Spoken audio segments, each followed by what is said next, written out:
Fala pessoal, paz do Senhor Jesus, tudo bem? Espero que a leitura de Atos esteja incendiando o seu coração, te fortalecendo, te abençoando. E é muito importante que você se inscreva no canal, é claro, sempre compartilhe com outras pessoas.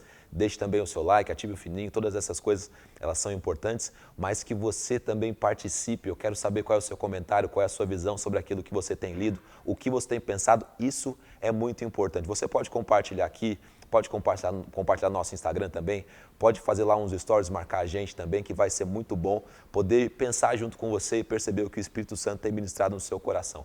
Para o dia de hoje é Atos capítulo 5, é uma passagem importante. Você lembra que Atos 4 fechou com Barnabé entregando ali algo aos pés dos apóstolos, e o capítulo 5 começa com uma história parecida com essa. A leitura diz assim no versículo 1: Um homem chamado Ananias, com Safira, sua mulher, também vendeu uma propriedade. Ele reteve parte do dinheiro para si. Sabendo disso, também sua mulher, e o restante levou e colocou aos pés dos apóstolos. Então perguntou Pedro: Ananias, como você permitiu que Satanás enchesse o seu coração ao ponto de você mentir ao Espírito Santo e guardar para si uma parte do dinheiro que recebeu pela propriedade? Ela já não lhe pertencia, e depois de vendida o dinheiro não estava em seu poder? O que o levou a pensar em fazer tal coisa? Você não mentiu aos homens, mas sim a Deus. Ouvindo isso, Ananias caiu morto. Grande temor apoderou-se de todos os que o ouviam e o que tinha acontecido. Então os moços vieram, envolveram seu corpo, levaram para fora e o sepultaram. Cerca de 3 horas mais tarde, encontrou sua mulher, sem saber o que havia acontecido. Pedro lhe perguntou: Diga-me, foi esse o preço que vocês conseguiram pela propriedade? Respondeu ela: Sim, foi esse mesmo. Pedro lhe disse: Por que vocês entraram em acordo para tentar o Espírito do Senhor? Veja, estão à porta os pés dos que sepultaram seu marido, e eles a levarão também. Naquele mesmo instante ela caiu morta aos pés dele. Então os moços entraram e encontraram-na morta. Levaram-na e a sepultaram ao lado de seu marido. E grande temor apoderou-se de toda a igreja e de todos os que ouviram falar desses acontecimentos. Os apóstolos realizavam muitos sinais e maravilhas entre o povo. Todos os que creram costumavam reunir-se no pórtico de Salomão. Dos demais, ninguém ousava juntar-se a eles, embora o povo estivesse em alto conceito. Em número cada vez maior, homens e mulheres criam no Senhor e lhes eram acrescentados, de modo que o povo também levava os doentes às ruas e os colocava em camas e macas, para que pelo menos a sombra de Pedro se projetasse sobre alguns enquanto ele passava. Afluíam também multidões das cidades próximas a Jerusalém, trazendo seus doentes e os que eram atormentados por espíritos imundos, e todos eram curados. Então o sumo sacerdote e todos os seus companheiros, membro do partido dos saduceus, ficaram cheios de inveja. Por isso mandaram prender os apóstolos, colocando-os numa prisão pública. Mas durante a noite, um anjo do Senhor abriu as portas do cárcere, levou-os para fora e disse: Dirijam-se ao templo e relatem ao povo toda a mensagem desta vida. Ao amanhecer, eles entraram no pátio do templo, como haviam sido instruídos, e começaram a ensinar o povo. Quando chegaram, o sumo sacerdote e os seus companheiros convocaram o sinédrio, toda a assembleia dos líderes religiosos de Israel, e mandaram buscar os apóstolos na prisão. Todavia, ao chegarem à prisão, os guardas não os encontraram ali. Então voltaram e relataram: Encontramos a prisão trancada com toda a segurança, com os guardas diante das portas. Mas quando as abrimos, não havia ninguém. Diante desse relato, o capitão da guarda do templo e o chefe dos sacerdotes ficaram perplexos, imaginando o que teria acontecido. Nesse momento chegou alguém e disse: Os homens que os senhores puseram na prisão estão no pátio do templo ensinando o povo. Então, indo para lá com os guardas, o capitão trouxe os apóstolos, mas sem o uso de força, pois temiam que o povo os apedrejasse.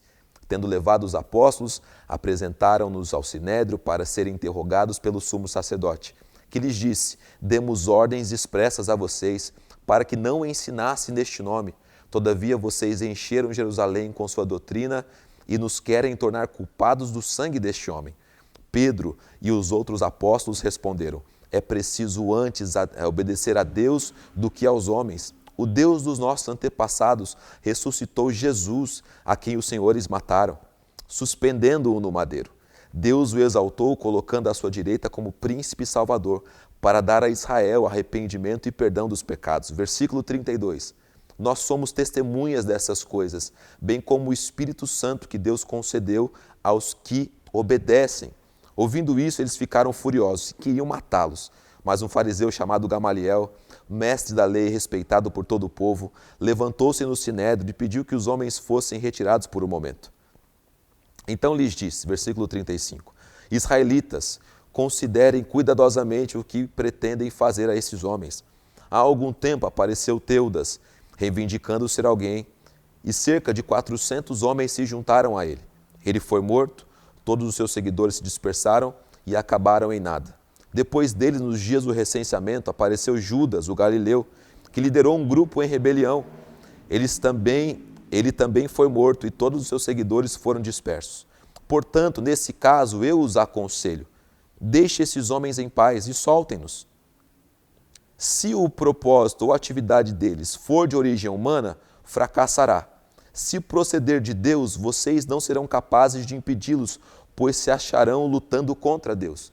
Eles foram convencidos pelo discurso de Gamaliel, chamaram os apóstolos e mandaram açoitá-los. Depois ordenaram-lhes que não falassem no nome de Jesus e os deixaram sair em liberdade.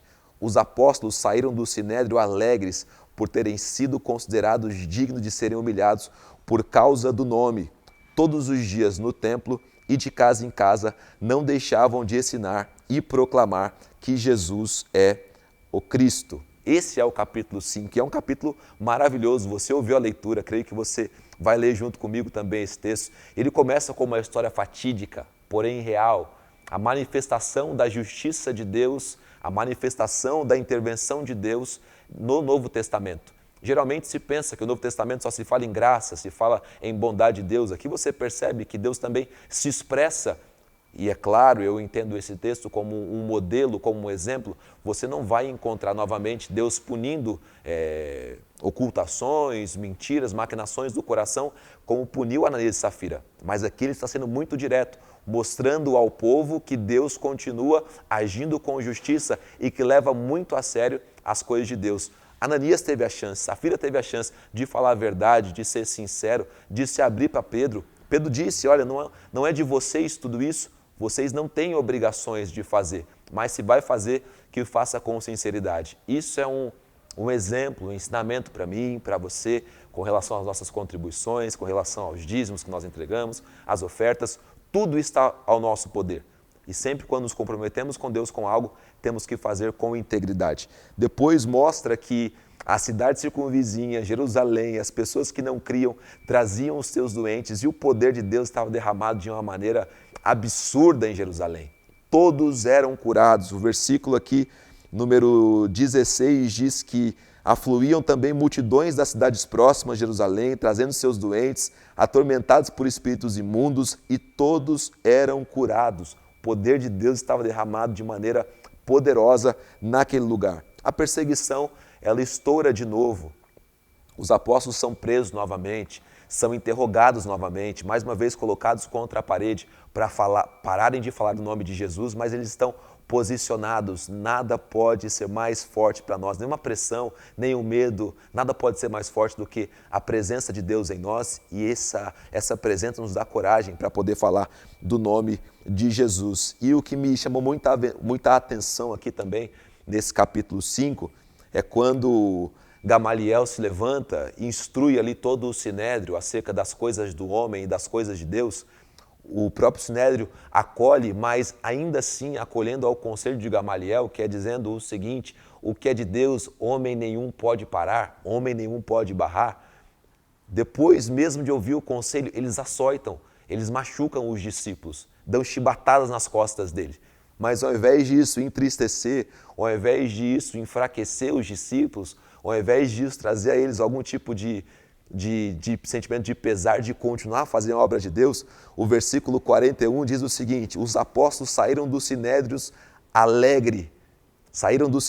alegres por terem sido considerados dignos de serem humilhados por causa do nome. Eles sofrem os açoites, o que para muitos seria uma barreira, para eles é motivo de alegria. Agora eles estão sofrendo porque realmente foi confirmado que eles estão levando o nome de Jesus mais longe. E o versículo 42, que é o que encerra Esse texto diz que mesmo com perseguição, mesmo com as situações acontecendo, você percebe aqui também uma balança entre coisas boas e coisas ruins. Há perseguição, mas ao mesmo tempo há o fluir do Espírito Santo, pessoas sendo tocadas, sendo curadas. E o 42 nos mostra que se estivermos na luta, devemos continuar fazendo o que temos que fazer. Se estivermos na bonança, nas conquistas, nas vitórias, na manifestação poderosa de Deus, devemos continuar fazendo o que temos que fazer.